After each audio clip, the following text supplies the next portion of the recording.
Bonjour, nous allons voir aujourd'hui comment utiliser les préfixes de nano à giga. Alors ces préfixes, vous en avez déjà entendu parler. Vous avez déjà entendu parler des kilomètres par exemple, ou des centimètres, etc. Donc tous ces préfixes ici, que nous avons, les gigas, les mégas, les kilos, les hectos, les décas, les décis, les centis, les millis, les micros et les nanos, ont un petit symbole qui leur est associé et une signification avec une puissance de 10 associée.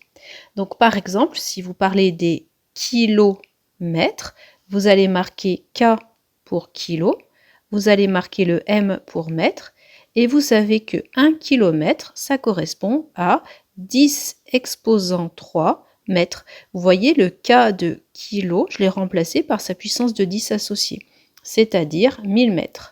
Donc 1 km est égal à 10 exposant 3 mètres. Tout ce qui est à gauche de l'unité, c'est les valeurs qui sont plus grandes, et tout ce qui est à droite de l'unité, c'est les valeurs qui sont plus petites. Si jamais je parle des centimètres, vous allez avoir 1 centimètre. On me dit que c'est 10 exposant moins 2 mètres, c'est-à-dire 0,01 mètre. Voilà. Alors, ce tableau de conversion, ce tableau d'unité, il marche évidemment pour les mètres, mais aussi pour les grammes, pour les litres et pour les octets. Les octets, c'est ce qu'on va trouver sur l'espace des disques durs, par exemple, en informatique. Et tout ça, c'est à connaître par cœur. Vous devez savoir que giga, ça correspond à un G majuscule avec un 10 exposant 9. Méga, c'est un M majuscule avec un 10 exposant 6. Kilo, c'est un K 10 exposant 3. Hecto, un H 10 exposant 2, déca, DA et 10, et puis après on va passer aux valeurs plus petites. Les décis, c'est 10 exposant moins 1, les centis, c'est 10 exposant moins 2, les millis, c'est 10 exposant moins 3, les micros, alors cette lettre-là, elle est un tout petit peu bizarre, c'est le mu en grec, c'est la lettre M grecque. C'est 10 exposant moins 6, et les nanos, c'est 10 exposant moins 9. Et donc il faut que vous maîtrisiez tout ceci par cœur. Il y a des petites choses aussi à savoir, c'est par exemple quand on va multiplier un nombre par 10 exposant 3, ça veut dire que, là, par exemple, le chiffre des unités va devenir les chiffres des unités de 1000. Bon, c'est un petit peu compliqué à réfléchir comme ça. Le plus simple, souvent, on dit que la virgule se décale à droite de 3 rangs.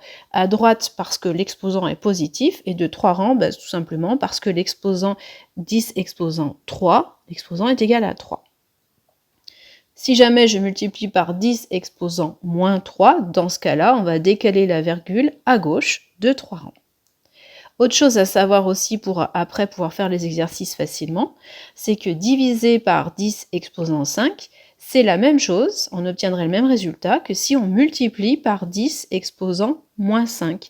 Vous voyez ici, les exposants sont opposés l'un de l'autre. Donc la division est devenue une multiplication, et derrière, on va prendre les exposants opposés. En fait, ce sont des nombres inverses. 10 exposant moins 5, c'est l'inverse de 10 exposant 5. Les exposants sont opposés. Donc si vous avez compris, divisé par 10 exposant moins 5, c'est équivalent à multiplier par 10 exposant 5. Une fois qu'on sait ça, on va pouvoir utiliser nos préfixes et puis faire des transformations. Imaginons par exemple que j'ai un énoncé avec des hectomètres et qu'on me demande en mètres. Il va falloir que je multiplie par 10 exposant 2 quand on doit retrouver l'unité charnière. Donc exemple 25,2 hectomètres, c'est pareil que 25,2 fois 10 exposant 2 mètres. Multiplié par 10 exposant 2, c'est décaler la virgule de 2 rangs à droite, donc 2520 mètres. Par contre, si on m'avait demandé des mètres aux hectomètres, là, dans l'autre sens, il faut que je divise. Il faut que je divise par 10 exposant 2. Donc 25,2 mètres, pour avoir des hectomètres, il faut que je divise 25,2 par 10 exposant 2. On a vu à l'instant que c'était pareil que multiplier par 10 exposant moins 2, et c'est donc égal à 0,252 hectomètres. Un autre exemple. Imaginons qu'on me donne des micromètres et que je dois les convertir en mètres. Donc pour reprendre l'unité charnière, je multiplie. Donc si j'ai 7 micromètres, je vais avoir 7 fois 10 exposant moins 6 mètres, autrement dit 0,000007 mètres. Maintenant, si je dois passer des mètres au micromètre, Donc je pars de l'unité charnière et je vais dans d'autres unités. Là, je dois diviser. Donc 7 mètres, c'est pareil que 7 divisé par 10 exposant moins 6 micromètres, autrement dit 7 fois 10 exposant 6, et c'est-à-dire 7 millions de micromètres. Allez, un dernier exemple avec des octets. Imaginons qu'on me donne des gigaoctets et je veux avoir des octets. Donc il faut que je multiplie par 10 exposant 9. Donc 3 gigaoctets, c'est égal à 3 fois 10 exposant 9 octets, c'est-à-dire 3 milliards d'octets. Par contre, si je dois passer des octets aux gigaoctets, ce coup-là, je vais diviser. Donc 3 octets, c'est 3 divisé par 10 exposant 9, c'est-à-dire 3 multiplié par 10 exposant moins 9, et c'est égal à 0,000000003 gigaoctets. Voilà, j'espère que cette petite vidéo vous a aidé. Bon courage à vous!